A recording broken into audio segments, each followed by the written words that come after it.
I'm Nadine, and I'm an Apache Hudi contributor. You can find me on LinkedIn at n/Nadine Farah or nfarah86. And joining to me is Xian, who's a PMC member of Apache Hudi. Do you want to give a quick intro? Hi, I'm Xian. I work as an open source engineer at the Onehouse. I've been working as Hudi PMC member since 2021. I led multiple efforts in developing the open source project and community. I also led the team at Attendees to build large-scale data lake platform using Hudi. So in the agenda today, we'll go over the Apache Hudi overview, and I'll pass it to Xian to talk about the Hudi Flink incremental ETL. He'll go over the Hudi CDC internals, and then finally he'll go over the non-blocking concurrency control, and then we'll go over what's new for Hudi. So let's go over the Apache Hudi overview. So Hudi is a transactional data lakehouse platform, and at its core, Hudi defines an open table format and provides a transactional database layer that provides indexing capabilities, handles concurrent transactions, and change data capture. So a typical data pipeline with Hudi starts with dumping raw data from an application data source like Apache Kafka into a lakehouse platform. Spark and Flink are the two most common execution engines that work with Hudi.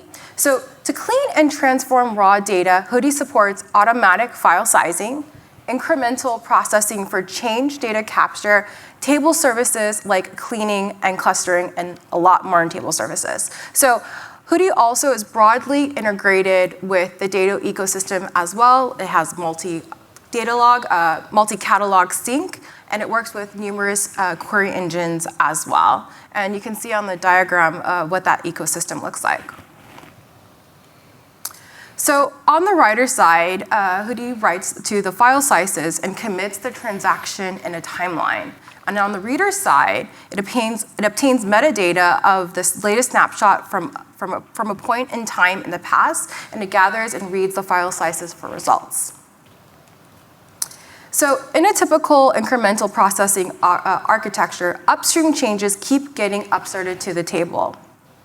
Downstream consumes the processes of what has happened and avoids redundant data processing. And Hudi table also provides snapshot queries or time travel queries with an incremental window. And you can see what that kind of looks like in the diagram as well. So Hudi is battle tested, and there are a lot of companies that use Apache Hudi. For example, we have ByteDance, Walmart, Uber, and GE all use Hudi essentially to bring down their daily analytics down to minutes. And now I'll pass it to Xian for the Hudi Flink for incremental ETL. All right, thank you, Nadine, for the insightful overview. Now let's grasp the fundamentals and let's explore Hudi's practical application in data processing.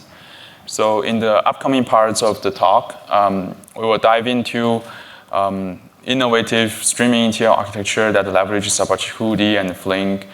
We will examine not just the surface benefits, but also the underlying internal designs that makes the integration powerful. So get ready for an in-depth look at how Hudi and Flink are reshaping the landscape of real-time data processing. The first part is about how Hudi can integrate with Flink to realize incremental ETL pipelines. Let's quickly review the drawbacks of some traditional batch ETL pipelines.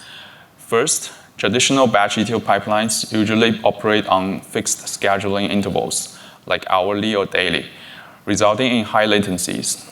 This makes them unsuitable for near real-time use cases where timely data is crucial. Second, batch pipelines often perform computations that resulted in partial or full overwrite of the data sets each time they run. This leads to redundant data processing, wasting resources and time. So now, don't get me wrong, batch ETL pipelines are stable and robust. They've served us well for many years, but these limitations have created a clear need in the industry for more responsive and efficient solutions. I'd like to introduce a streaming ETL approach using Apache Hudi and Flink. The combination leverages the strengths of both technologies to create an efficient real-time data processing solution. Our process begins with data ingestion. In real time data architecture, Flink usually consume upstream messaging data sources like Apache Kafka, performing continuous processing on the incoming data. It produces a changelog stream, which is then sunk into a Hudi table. So what sets this approach apart is the support for incremental processing. Hudi table serves as both a sink and a streaming source, generating new changelogs for streaming and further processing. Thanks to the incremental semantics defined by Hudi tables, this dual functionality of being both sink and source enable operations like SQL joins and aggregations, allowing us to create bronze, silver, and gold tables for different analytical needs. This architecture is also known as the medallion architecture. Flink, as a stateful computation framework, excels at consuming incremental changelogs and accumulating intermediate results. However, its state backend that stores the intermediate results is not optimized for large-scale analytics. That's where Hudi comes in as a materialization layer. Hudi supports native row-level upserts and deletes and excels at both streaming, ingestion, and consumption. By combining Flink and Hudi, we've created an incremental streaming ETL pipeline that addresses the limitation of traditional batch processing. So this approach will reduce latency and opens up new opportunities for real-time analytics. So now we know that Hudi would work as a materialization layer for changelogs produced by Flink. But how does that work exactly? The solution relies on Flink's dynamic table concept. In Flink, a changelog stream is referred to as dynamic table. It dynamically represents the same results as a batch snapshot table, reflecting all changes for each row in real time. So in Flink's processing pipeline, it consumes one dynamic table, perform continuous queries and computations, and generate another dynamic table. So this would allow multiple operations in a single pipeline before syncing changelogs to downstream. So leveraging this, the Flink dynamic table, Hudi introduces changelog mode back in release 0.9. Specifically, this is for working with this scenario. The feature has been widely adopted in production environment. Changelog mode in Hudi is very straightforward. It's a very straightforward implementation. We preserve all changes exactly as they come in. In Flink, we have the row kind column in dynamic table. This row kind column represents different operation types, like inserts for new records, update before, update after for updated records, and delete for removing records. On the Hudi side, we introduced a new meta column called Hudi operation. The column's job is to record the record row kind from Flink dynamic table. When writing to Hudi MOR table with Flink, Hudi's log files will buffer these changes until next compaction runs. Therefore, any reader can consume these changes as streaming changelog source during the window between current write and the next compaction. Hudi's order-preserving characteristics also help achieve this. One limitation of this approach is about the upstream source for Flink. It has to support changelog derivation. For example, a stream of changes produced by Debian usually is a plugin to extract the CDC change data capture stream from relational database like Postgres or MySQL. If the upstream data, so this kind of changelog produced by Debian, it can let you know what kind of records are deleted and what kind of records are new records. So this upstream data, if this kind of upstream data does not contain this information to tell you what are deletes or what are updates, then so in another word, the data just comes in as a new version of the records. So the Hudi changelog mode won't be able to work for this kind of changelog, producing changelog for downstream readers. So with release 0.13 in Hudi, we introduced a more versatile solution, the CDC, Change Data Capture feature. This innovation allows users to subscribe to Hudi table as is, as if it's a regular database table with no dependency on upstream providing the changelog indications. So Hudi CDC mode is about persisting changes and serving them through incremental queries. Hudi's timeline records the time when data has been inserted, updated, or deleted. Hudi writer persists the actual changes in log file in the table. The Hudi reader performs incremental query like it's more like give all the changes happened since T1. Hudi will serve the changelog to fulfill the consumption needs. We have a talk last year introduced the CDC feature. Feel free to watch and explore more usage example from there. In the next few slides, I will talk more about the design aspects of CDC to illustrate the internals. So recall that Hudi changelog mode requires upstream data source to provide the changelog information. So when this information is not available, Hudi will need to derive those during the process. Thanks to Hudi's powerful indexing capabilities, Hudi can efficiently determine if the upcoming records already exist in the table through Hudi indexing component. This is one key step of performing upsert. You need to know which file you need to put the new records if it has some old versions. So Hudi logically groups data files into file groups and file slices within physical partitions, as shown in the slides. Data from a file slice represents a snapshot of the file group at that specific time.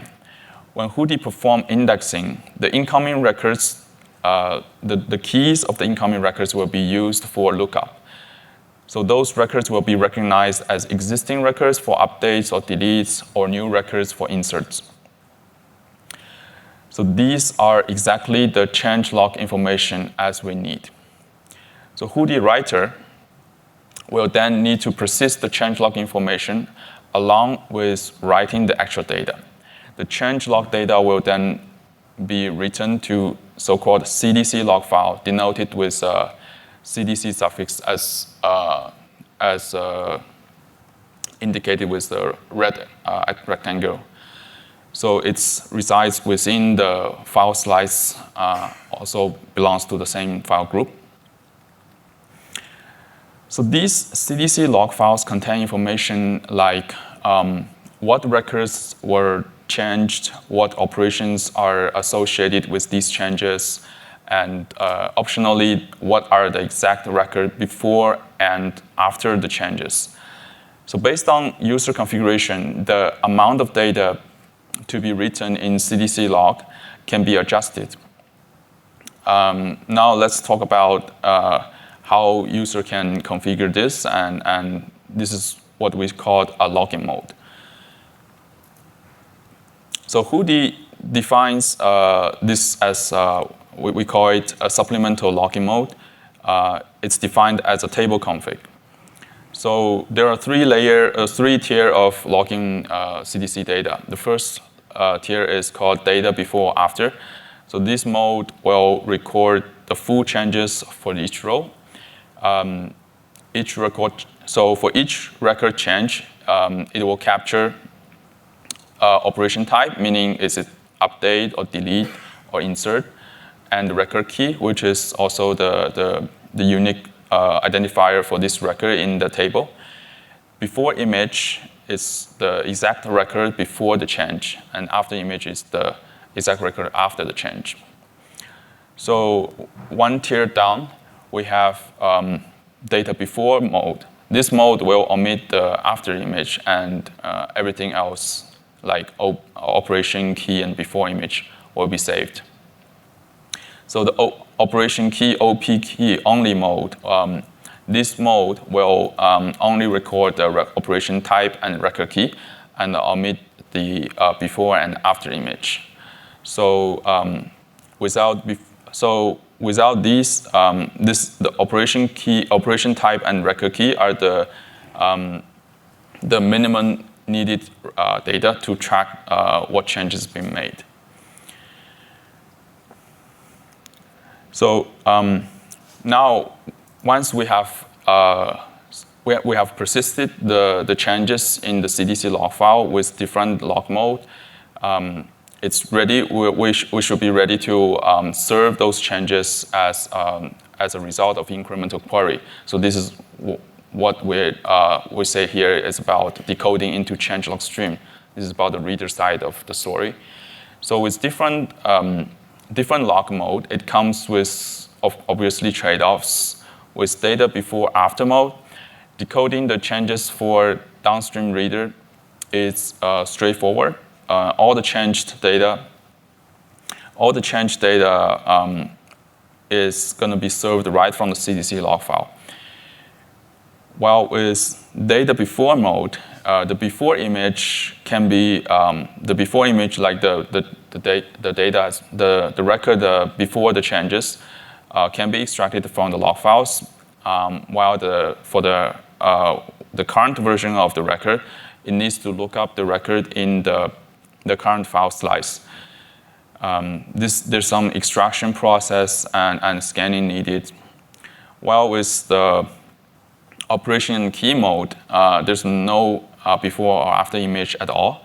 So this is very minimum information. So we need to look up the actual data files and serve the before and after version of the record.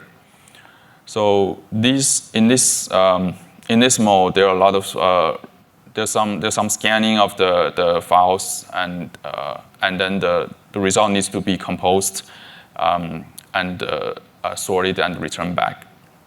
So this is obviously a trade-off between decoding computation, the decoding computation, or the read computation, and the storage cost.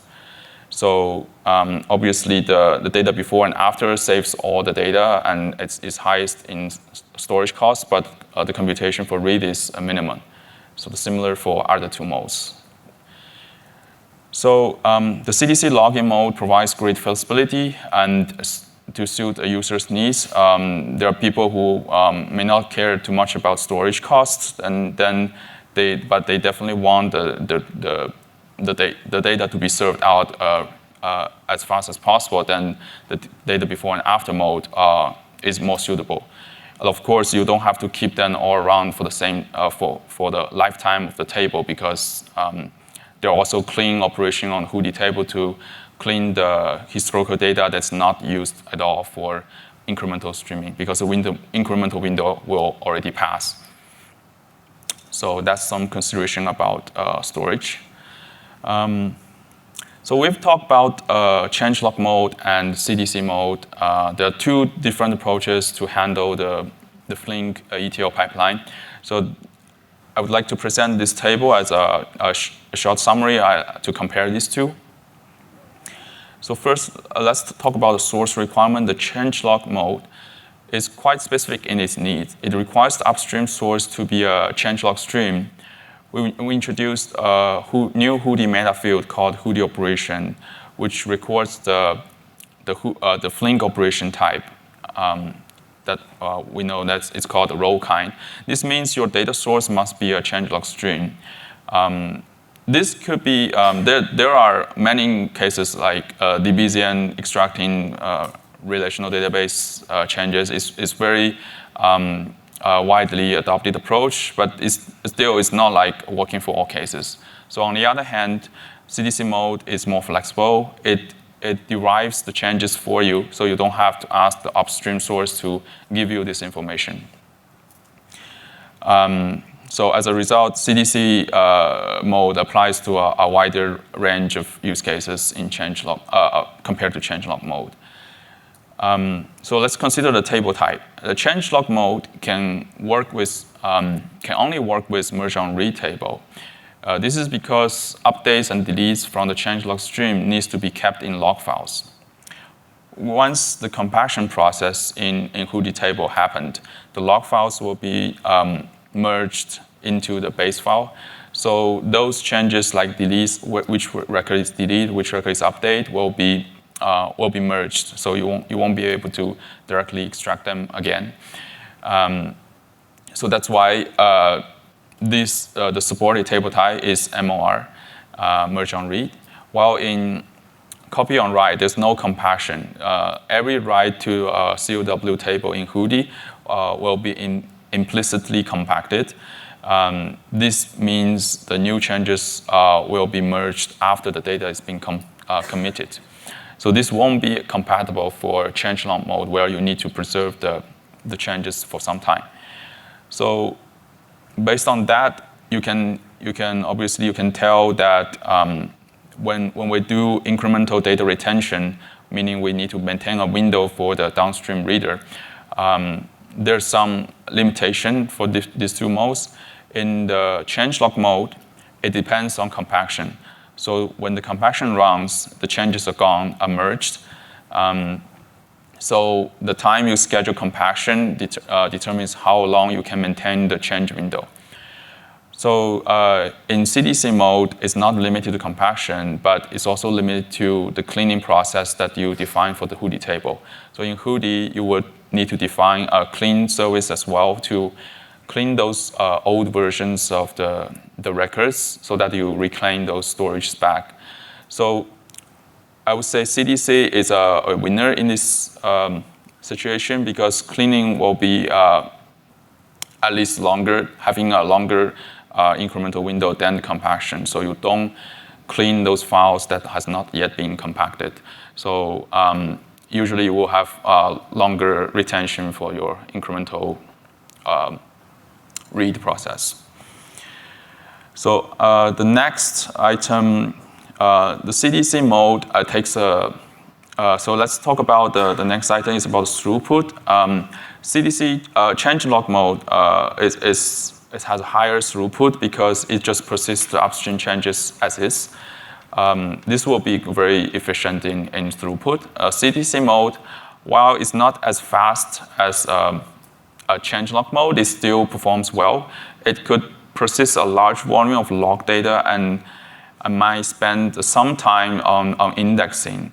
But the indexing itself is also some part of the write process. So it's not like significantly slower, but like on a slightly slower scale. So I mark it as a median throughput for CDC mode.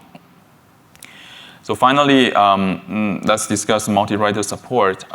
Both modes work well with optimistic concurrency control, which is a widely adopted technique that allows concurrent writers to write to the same table and resolve the conflict at the commit stage. However, when it comes to non-blocking concurrency control, which I will talk in a minute, due to semantics conflicts, it's not compatible with CDC. It's compatible with exchange log mode here. So let's dive into the next topic, which I just brought up about concurrency control. So to bring the Hudi tables throughput to another level, we introduced a new feature called non-blocking concurrency control in the upcoming 1.1 release. This strategy optimizes multi-writer scenarios, enhancing throughput in concurrent operations. While it will be officially released in version 1, you can already test this feature in the available 1.0 beta 2 release. So I've put a link here in the title, Are We Too Optimistic? It's pointed to the detailed blog about this topic. So I'm trying to talk about, I'm here to talk about what happened with optimistic concurrency control. So historically, we viewed the data lakes primarily through the lens of batch ETL jobs. The go-to method of handling multi-writer scenario has been optimistic concurrency control, or OCC. So with OCC, jobs takes a table level log to check if they have impacted overlapping files. If there's a conflict, well, the entire operation will be aborted. Those operations could have cost a massive amount of resources. So imagine 2 writers process here, as shown in the slide. There's an ingestion writer producing new data, like let's say every 30 minutes. And there's another deletion writer enforcing, for example, GDPR compliance. It could take some longer time to issue deletes. So these jobs are likely to overlap, having impact overlapping files because the delete could be very random. And in case of OCC, if we abort the whole job at the point when we start to commit, and because we found conflicts, then the time and resource spent on running the deletion job will be wasted. So it will happen again because it's every delete, it will be random.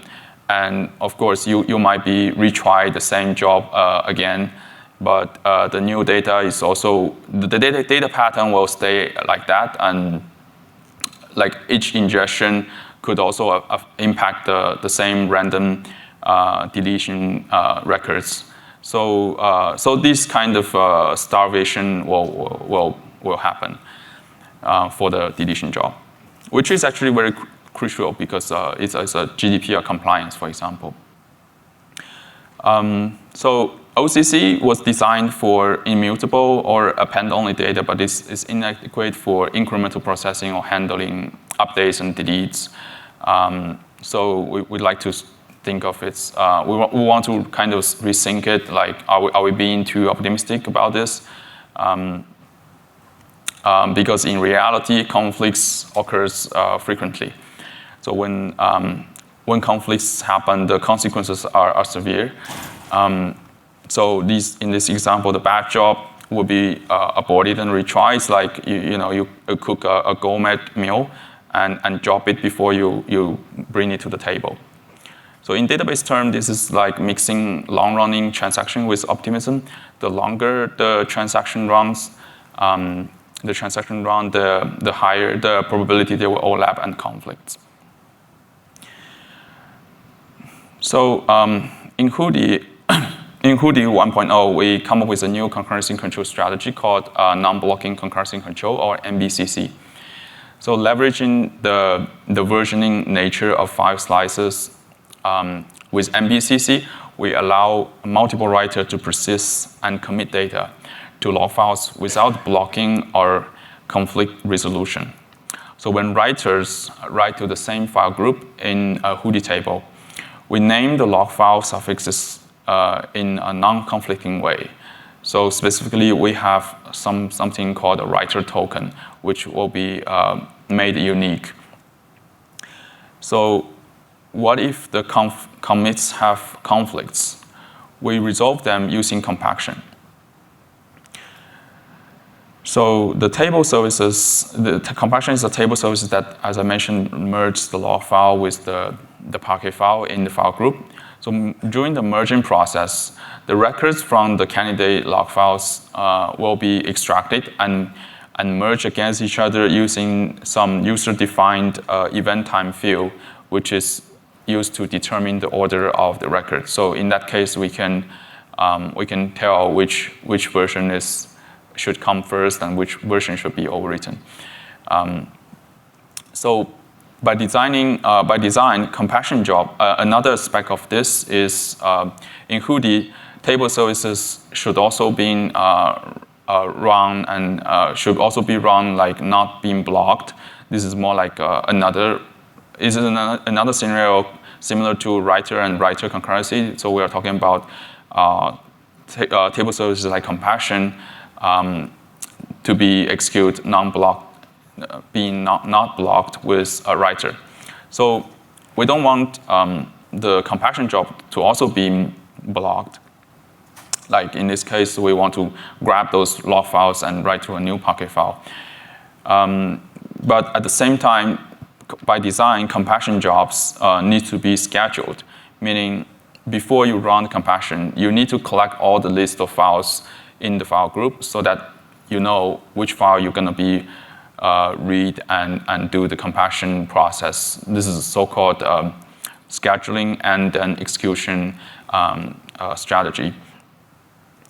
So because we don't want to block, but at the same time, we don't know if there are new writers keep writing in the log files into the same file group, because compaction happens at the file group level. So it will grab all the log files. It's supposed to grab all the log files and compact them. But because we allow concurrent writer, which write some random some new log files all the time. So we need to make a call about when should we make a call to say, okay, until this point, all the log files can be compacted, but at that point, at the point beyond that, we shouldn't compact them. So this is about file slicing strategy. So it's more like determining which file slice belongs to the compaction job. In this case, we have log file with so we have some log file with timestamp information.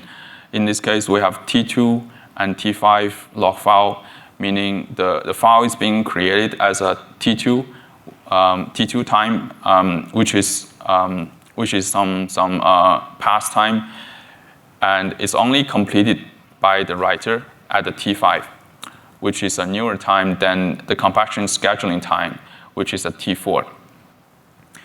So yeah, you can see it's in the in the arrow below. There's a T4. We indicate that the compaction is supposed to be, it's being scheduled at T4, so it's like the beginning time of the compaction.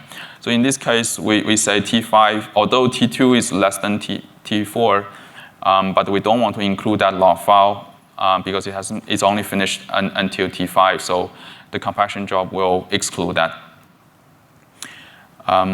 So by doing this, we're able to allow the compaction job also runs non-blocked and execute on its own. So this is all thanks to the versioning characteristics of the file slice and within the file group. Okay. So yeah, so this this is about determining the what files to be included. But to have a quick summary of the NBCC, it needs, so as we saw that we need compaction, we need the log files, meaning the NBCC is working with MOR table. It does not work with COW. So that's something to consider. And also because there's a multi-writer scenario, the writer by itself would need to there's some mechanism in Hudi to roll back some partially written file upon each write.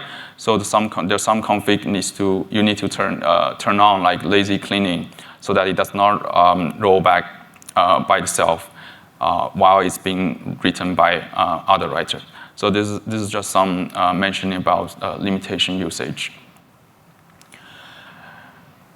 Okay, I've concluded. I've covered most of the part about the Flink and Hudi integration in the ETL streaming incremental space, and also cover a bit about concurrency control. I want to also touch briefly about what's coming in Hudi as open source project. So we have a new release of Hudi 1.0 GA upcoming with some exciting new features. I just talked about non-blocking concurrency control. That's one of the cool new features. There are also other features like LSM tree timeline, which structure the timeline, which is a metadata layer in Hudi table as a LSM tree. So this will give better throughput, better storage optimization to keep more metadata at the timeline component. There also something called a functional index. It's a way to make the index more versatile, so that you don't have to restrict to the to some fixed physical partition scheme. You can define some you can define some functions that can translate the queries and help you index and reduce the scan space. One good example is like converting timestamp format so that you can easily match the timestamp when you do indexing and prune the files. So also there's some optimization on the file group merging. We just talked about compaction that merges log file and the base file.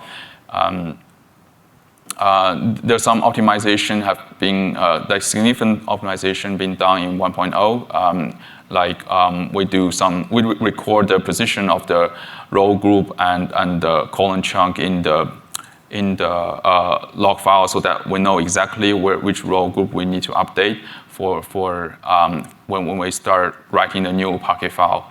So that's some optimization technique that we can do with the new 1.0 version. So 1.0 beta 2 is already published on Maven. It's available for download. I put the link there.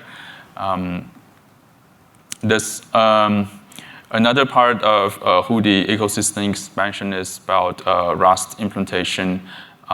We are tapping into Rust and Python ecosystem with a new project called Hudi RS. So Hudi RS is a Rust project with it's an implementation for Hudi in native Rust, and also we provide Python language binding on top of the Rust implementation. So we produce creates in Craze.io. We also publish Python package in PyPy. You can download them accordingly. And we have Data Fusion, which is a query engine in Rust integrated. So all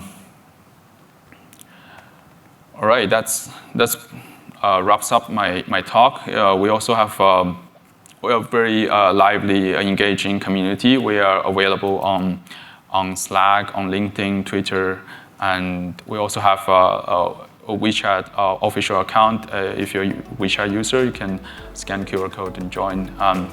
Yeah, and also we have YouTube channel. I put all the links here. Yeah, thank you. That will be all.